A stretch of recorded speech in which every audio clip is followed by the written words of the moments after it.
12वीं भारतीय छात्र संसद 2022।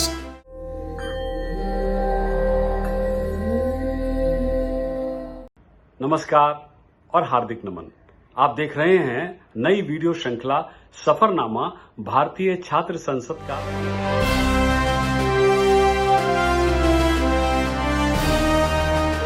और चैनल है विश्व शांति दर्शन, जिसके जनक हैं MIT के संस्थापक विश्वधर्मी प्रोफेसर डॉक्टर विश्वनाथ दा कराड। युवा शक्ति पूरे विश्व के लिए साझा धन है। युवाओं के चेहरे हमारे अतीत, हमारे वर्तमान और हमारे भविष्य के चेहरे हैं। समाज का कोई भी वर्ग युवाओं की शक्ति, आदर्शवाद, उत्साह और साहस की बराबरी कर ही नहीं सकता है। और इसी सोच ने जन्म दिया भारतीय छात्र संसद को और रूप दिया MIT WPU के कार्यकारी अध्यक्ष डॉक्टर राहुल कराड जी ने। सफरनामा के आज के वक्ता हैं युवा नेता डॉक्टर कुमार विश्वास। कुमार विश्वास का जन्म 10 फरवरी 1970 को हुआ था। उनका पूरा नाम है विश्वास कुमार शर्मा। वे एक हिंदी कवि, राजनीतिज्ञ और व्याख्याता हैं। तो सुनते हैं डॉक्टर कुमार विश्वास का व्याख्यान पिछले वर्षों की भारतीय छात्र संसद में क्या कहा था उन्होंने।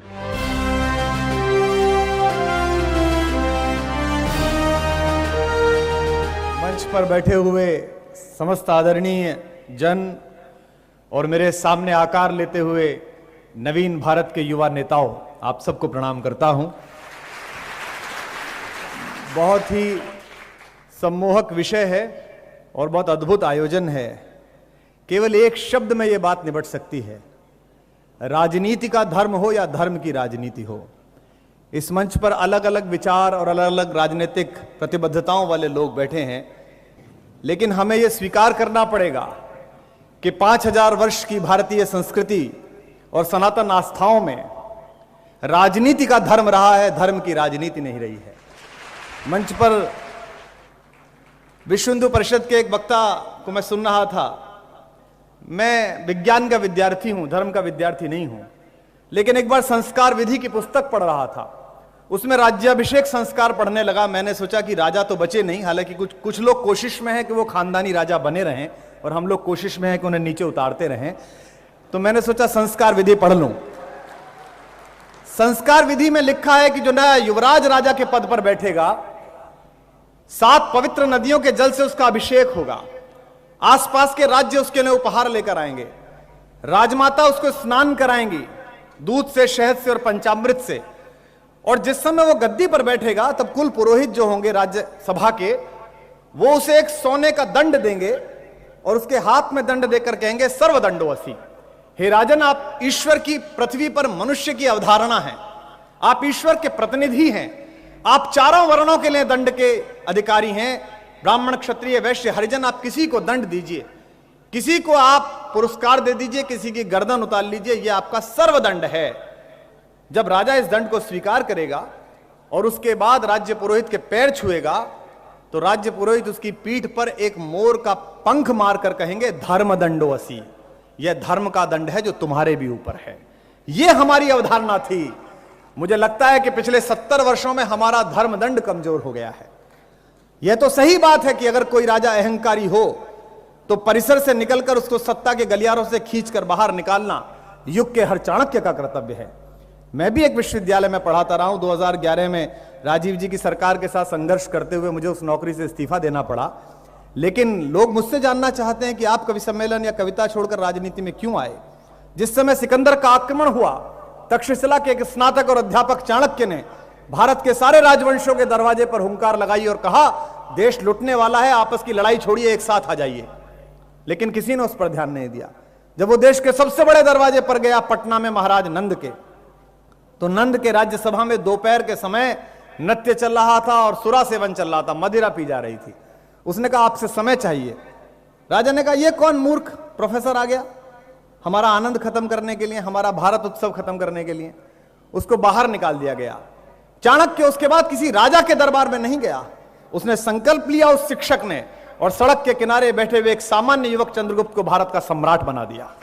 यह प्रत्येक चाणक्य की जिम्मेदारी है कि जब जब राज्यसभा, लोकसभा और सत्ता के शीर्ष पर बैठे हुए सत्ताधीश मदान्ध हों, जब जब उनको लगे कि हम हिंदुस्तान के आका हो गए हैं, जब जब वो बाबा साहब भीमराव अंबेडकर द्वारा प्रस्तुत संविधान की पहली भूमिका वी द पीपल को हमसे पलटकर पूछने लगे कि हु द पीपल, आप कौन लोग हो जो हमसे बात करने आए हो, तब उनकी जिम्मेदारी है कि वो रामलीला मैदान के मंच से उतरे, एक राजनीतिक संगठन बनाएं और अहंकार में जूझते हुए लोगों को सत्ता से शून्य करके उस सत्ता पर अधिकार प्राप्त करें, उस राज्य को चलाएं, उस व्यवस्था को चलाएं। ये उनकी जिम्मेदारी है। राजनीति इतनी अप्रासंगिक वस्तु नहीं है, राजनीति युग धर्म है। ये महात्मा तिलक की जगह है। आजादी का एक आंदोलन का समय ऐसा था जब आजादी के लिए लड़ने वाले सभी लोग तिलकाइट्स कहलाते थे। एक बाहर से आए हुए पत्रकार ने महात्मा तिलक से पूछा था कि अगर आजादी आ गई तो फिर आप क्या करेंगे, आपका आंदोलन तो आजादी का है। तो उन्होंने कहा, विज्ञान का शिक्षक हूं, गणित का शिक्षक हूं, गणित पढ़ाऊंगा वापस जाकर, मेरा क्या काम है, मैं युग का चारण हूं, कविता गाने वाला हूं। मैंने कभी इन युवाओं के लिए प्रेम के गीत गाए हैं, कभी इसी महाराष्ट्र से गए हुए बेटे के लिए रामलीला में होठों पर गंगा हो हाथों पर तिरंगा हो गाया है। अगर इस मंच पर बैठे हुए या इस मंच से इतर सुनते हुए राजनीति के सारे लोग युग धर्म की शाश्वत प्रांजल ईमानदार राजनीति करने लगेंगे तो मुझ जैसे अध्यापक को फिर क्लास में जाके कविता पढ़ानी है, फिर क्लास में जाके लेक्चर देना है, हमें कहां राजनीति करनी है। लेकिन अगर आप अपना काम नहीं करेंगे तो हमारी छोड़िए, वो पीछे खड़ा हुआ कोई भी लड़का एक दिन उठेगा, एक लड़की उठेगी और आपके 125, 120 और 70 साल से चले आए राजनीतिक अहंकार को चुनौती देगी और उसी फटी और कमीज में दिल्ली में जाकर मुख्यमंत्री के पद पर जाकर बैठ जाएंगे, वहां शपथ ले सकते हैं। इसलिए राजनीति करने वाले लोगों को यह ध्यान रखना है कि जिस कार्य के लिए उन्हें नियत किया गया है व्यवस्था द्वारा, उसका वो आदर करें। दुष्यंत कुमार ने 1977 में आपातकाल के दौरान एक शेर में एक मिसरा कहा था, देश की महियसी और मेधावी प्रधानमंत्री श्रीमती इंदिरा गांधी जी के बारे में। उन्होंने कहा था कि तुम्हारे पांव के नीचे कोई जमीन नहीं, अजब तो यह है कि फिर भी तुम्हें यकीन नहीं, और तू इस मशीन का पुर्जा है, तू मशीन नहीं। अगर आप सुनना बंद कर देंगे, राजनीति के लोग ये सोचने लगे कि हम 5 साल के लिए निर्वाचित हो गए, अब मुझे सुनना ही नहीं है, तो धर्म जगत के लोगों को, शिक्षा जगत के लोगों को, स्पिरिचुअलिटी से आए हुए लोगों को अपना हाथ उठाना पड़ेगा असहमति का दोस्तों, और उस असहमति के हाथ को स्वीकार करना सीखिएगा।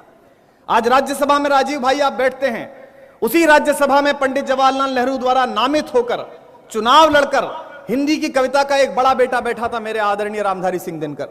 और जब चीन की लड़ाई हारे थे तो भारत के सबसे बड़े हीरो नेहरू के सामने राज्यसभा में खड़े होकर उनकी शांति नीति के खिलाफ कविता पढ़ने का साहस कांग्रेस के सांसद का था।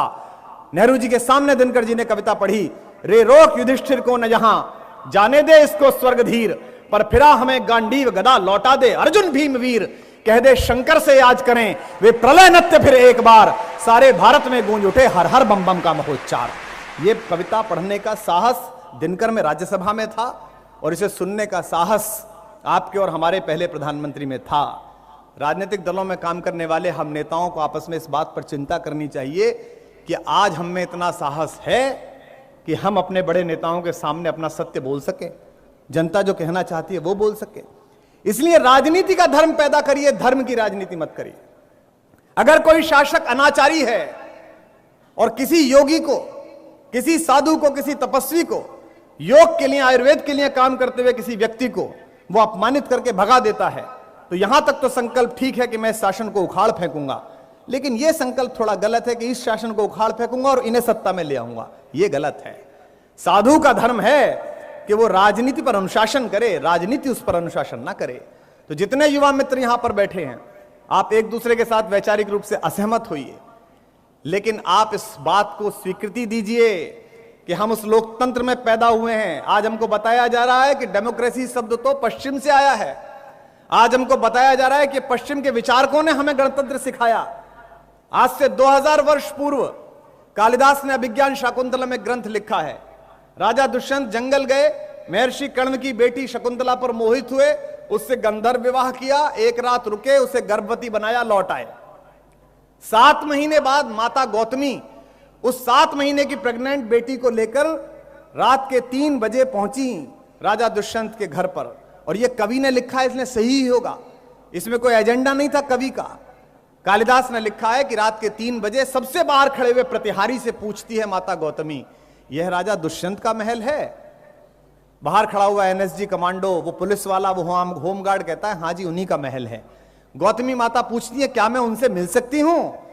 एक पंक्ति आती है और पंक्ति है, अविश्रमोयम लोकतंत्र से सर्वाधिकारा।